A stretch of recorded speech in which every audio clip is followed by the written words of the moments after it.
Assalamualaikum warahmatullahi wabarakatuh. Perkenalkan, nama saya Raden Wahyuni Koyumiyah dari kelas 1B.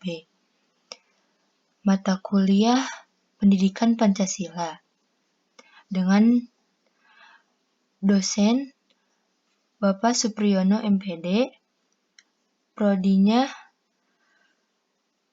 Pendidikan Ekonomi dari Perguruan Tinggi Universitas Pendidikan Indonesia.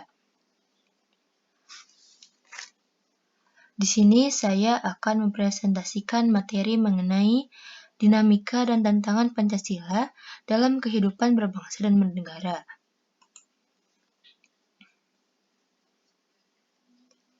Sebelumnya, apa itu dinamika?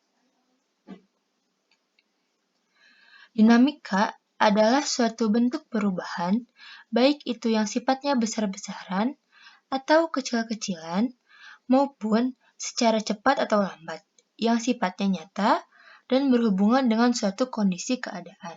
Kartono 2007. Dinamika Pancasila.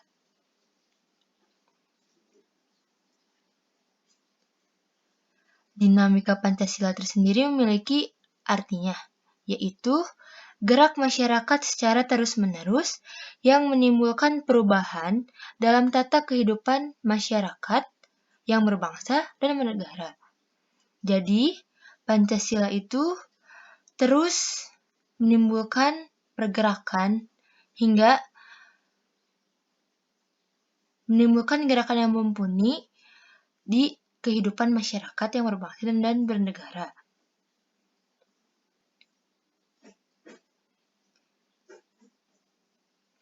Dari segi historis, upaya pewarisan atau pembudayaan nilai-nilai Pancasila telah konsisten dilakukan sejak awal kemerdekaan hingga sekarang ini. Namun, dari intensitasnya tiap zaman berbeda-beda.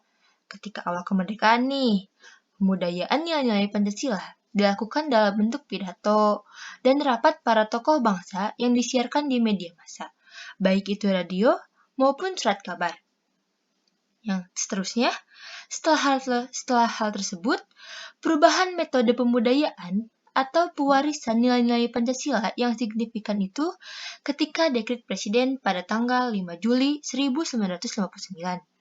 Dengan diterbitkannya sebuah buku yang berjudul Manusia dan Masyarakat Baru Indonesia, yang isinya bermaksud membentuk manusia Indonesia yang baru yang patriotik melalui pendidikan. Zaman demi zaman berlalu, setelah itu sejak lahirnya TAP MPR RI nomor 2/MPR/1978 tentang pedoman, penghayatan, dan pengamalan Pancasila atau P4, yang kemudian menjadi salah satu sumber pokok materi pendidikan Pancasila. Selanjutnya, dalam era kepemimpinan Presiden Soeharto, terbit Instruksi Direktur Jenderal Perguruan Tinggi nomor 1 tahun 1967 tentang pedoman penyusunan daftar perkuliahan yang menjadi landasan yuridis bagi keberadaan mata kuliah Pancasila di perguruan tinggi manapun. Kemudian, berlakunya Undang-Undang Republik Indonesia nomor 2 tahun 1989 tentang Sistem Pendidikan Nasional memantapkan keberadaan mata kuliah Pancasila yang kokoh bahwa kurikulum pendidikan tinggi harus memuat mata kuliah pendidikan Pancasila. Jadi, di setiap perguruan tinggi manapun itu harus memiliki mata kuliah umum pendidikan Pancasila itu sendiri. Jika tidak, ya balik lagi, karena sudah ada aturan atau undang-undang yang berlaku untuk memberlakukan kurikulum mata kuliah pendidikan Pancasila umum.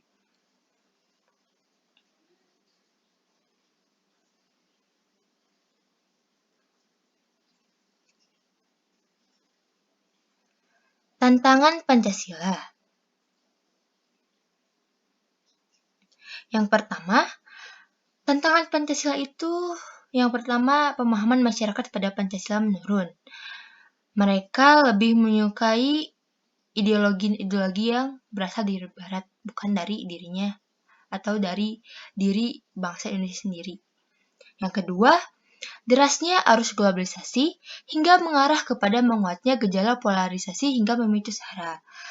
Arus globalisasi sudah kian memuncak di zaman era seperti ini. Karena hal tersebut,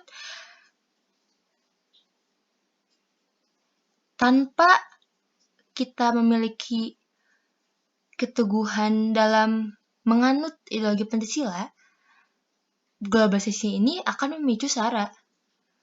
Selanjutnya, yang ketiga, semakin melemahnya nilai-nilai Pancasila dalam kelembagaan di pemerintahan, baik di bidang politik, ekonomi, maupun budaya. Jadi, di sektor kelembagaan, baik di pemerintahan maupun di swasta itu sudah tidak hampir luntur. Bukan tidak mencerminkan, tapi hampir luntur mengenai pengimplementasian nilai-nilai Pancasila. Selanjutnya, keempat, masih kurangnya keteladanan dari para tokoh pemerintah dan masyarakat itu sendiri. Jadi, jika pemerintahnya aja tidak mengimplementasikan nilai-nilai Pancasila itu sendiri, atau para pejabat atau para petinggi tidak mengimplementasikan Pancasila itu sendiri, maka masyarakatnya juga tidak akan. Jadi peran pemerintah ataupun peran para pejabat tinggi itu haruslah disokong terus-menerus agar menjadi contoh bagi masyarakatnya itu sendiri. Sekian dan terima kasih. Mohon maaf bila ada kesalahan. Wassalamualaikum warahmatullahi wabarakatuh.